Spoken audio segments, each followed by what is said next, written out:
Hello दोस्तों, स्वागत है आपका हमारी इस नई वीडियो में। और आप देख रहे हैं आपका अपने YouTube channel banking jobs guide, जिसमें है ऑल अबाउट बैंकिंग जॉब्स।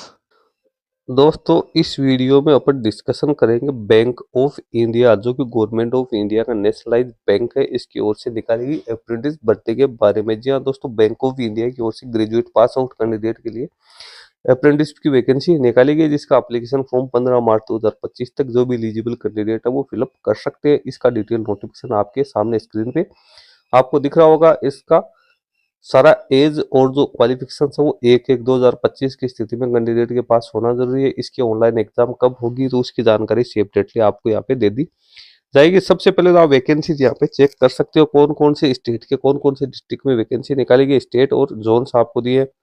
सबसे पहले बिहार में मुजफ्फरपुर में 10 वैकेंसी है, सिवान में 19 वैकेंसी है, छत्तीसगढ़ के रायपुर में 5 वैकेंसी है, न्यू दिल्ली में 6 है, गुजरात में अहमदाबाद में 23 है, राजकोट में 13 है, वडोदरा में 12 वैकेंसी निकाली गई, झारखंड में बोकारो में 10 है, धनबाद में 14 है, हजारीबाग में 6 वैकेंसी है। उसके बाद कर्नाटक में बेंगलुरु में 6 है, हुबली और जो धारवाड़ है उसमें भी 6 वैकेंसी निकाली गई। केरल के तिरुवनंतपुरम में 5 वैकेंसी है, मध्य प्रदेश भोपाल में 10, धार में 10, इंदौर में 5, जबलपुर में 5, यहाँ पे खंडवा में 12 और उज्जैन में 20 वैकेंसी निकाली गई है।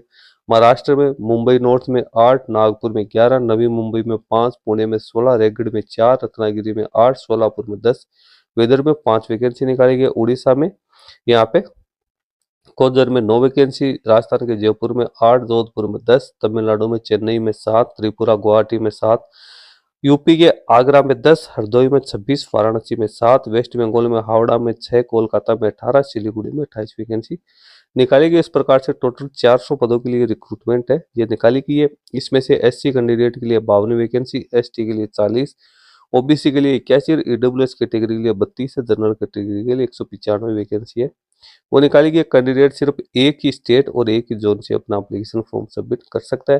कैंडिडेट है उसके पास में इंडियन सिटीजन्स की मतलब इंडियन सिटीजन्स कैंडिडेट होना जरूरी है। मिनिमम एज 20 वर्ष, मैक्सिमम 28 वर्ष। कैंडिडेट का जन्म है 2/1/1997 से लेकर 1/1/2025 के बीच में होना जरूरी। एजुकेशन क्वालिफिकेशन देखें तो कैंडिडेट के पास में वैलिड ग्रेजुएशन पास आउट की क्वालिफिकेशन होनी जरूरी है एनी डिसिप्लिन में। और कैंडिडेट के पास में जो एजुकेशन क्वालिफिकेशन है वो 1/4/2021 से लेकर 1/1/2025 के बीच में होनी जरूरी है। यानी कैंडिडेट इस अवधि के बीच में ही पास आउट होना जरूरी है।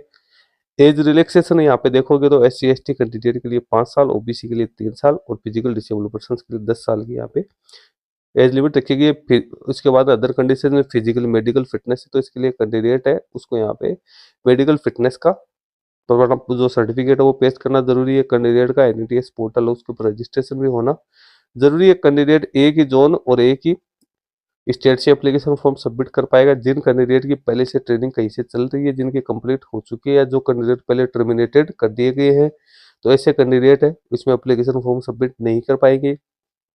जो कैंडिडेट 1 साल से ज्यादा का वर्क एक्सपीरियंस रखते हैं उनके लिए भी यहाँ पे है एप्लीकेशन फॉर्म सबमिट करने के लिए कोई ऑप्शन है वो नहीं है। तो सभी कैंडिडेट जो बीच में छोड़ छोड़ के जाते हैं ना, कैंडिडेट जो टर्मिनेट करवाते हैं कॉन्ट्रैक्ट, उनके यहाँ पे समस्या आती है इस प्रकार की, क्योंकि आजकल ये काफी ज्यादा सख्ता इस चीज में चल रही है कि जिनकी पहले से ट्रेनिंग कहीं भी भले ही उनका कॉन्टैक्ट एक बार जनरेट हो गया तो उन कैंडिडेट्स को फिर दोबारा मौका यहाँ पे नहीं दिया जाएगा एनएटीएस पोर्टल के ऊपर। उसके बाद में कैंडिडेट का सिलेक्शन है वो यहाँ पे है ऑनलाइन रिटन टेस्ट और लोकल लैंग्वेज टेस्ट के आधार पे किया जाएगा। ऑनलाइन रिटन एग्जाम में टोटल 4 पार्टीशन होंगे, जिसमें प्रत्येक पार्ट 25 क्वेश्चन और 25 नंबर के यानी 100 क्वेश्चन 100 नंबर के 90 मिनट का टाइम मिलेगा।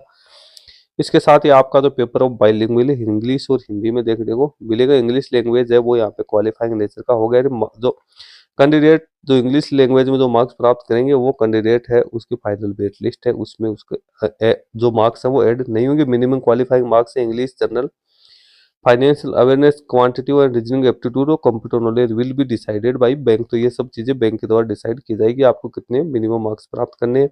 जो कैंडिडेट रिटन टेस्ट को क्वालिफाई करेंगे उन कैंडिडेट को भी लोकल लैंग्वेज का टेस्ट लिया जाएगा। यानी कैंडिडेट ने जिस स्टेट से अपना एप्लीकेशन फॉर्म सबमिट किया उस स्टेट की उसको लोकल लैंग्वेज का कितना नॉलेज है, रीडिंग राइटिंग स्पीकिंग और अंडरस्टैंडिंग कैंडिडेट को उस लैंग्वेज की आनी जरूरी है। इसके लिए कैंडिडेट को 10वीं या 12वीं का मार्कशीट फेस करना जरूरी है। उसमें लोकल लैंग्वेज एक सब्जेक्ट के रूप में होना जरूरी है। स्टाइपेंड आपके लिए यहाँ पे 12,000 रुपये रखा गया है।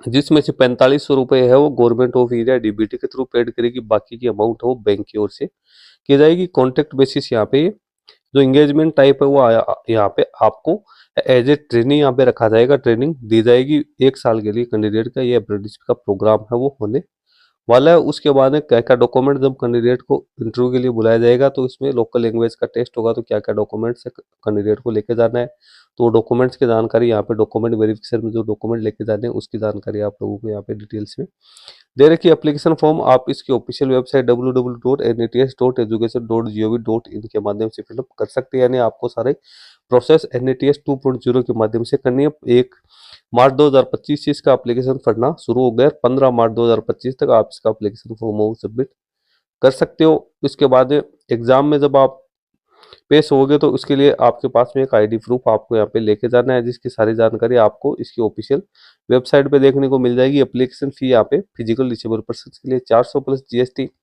SC ST और ऑल वुमन कैंडिडेट के लिए 600 प्लस GST और ऑल अदर कैटेगरी के कैंडिडेट के लिए 800 प्लस GST है वो रखी गई। इसका फाइनल रिजल्ट की जानकारी आपको BFSI SSC के ईमेल के जरिए आप लोगों को तक पहुंचा दी जाएगी। नीचे अदर जनरल कंडीशन है वो कैंडिडेट्स के लिए यहाँ पे दी हुई। तो दोस्तों इसकी सारी इंपॉर्टेंट जानकारी है मैंने आप लोगों को बता दी है। जो भी कैंडिडेट इसमें अपना एप्लीकेशन फॉर्म सबमिट करना चाहते हैं वो NATS पोर्टल के माध्यम से एप्लीकेशन फॉर्म वो सबमिट कर सकते हैं। वीडियो अच्छा लगे तो इसको लाइक शेयर करना। कोई क्वेरी क्वेश्चन या क्लेरिफिकेशन आपको चाहिए तो आप हमें कमेंट करके बता सकते हैं। इस वीडियो में इतना ही, धन्यवाद।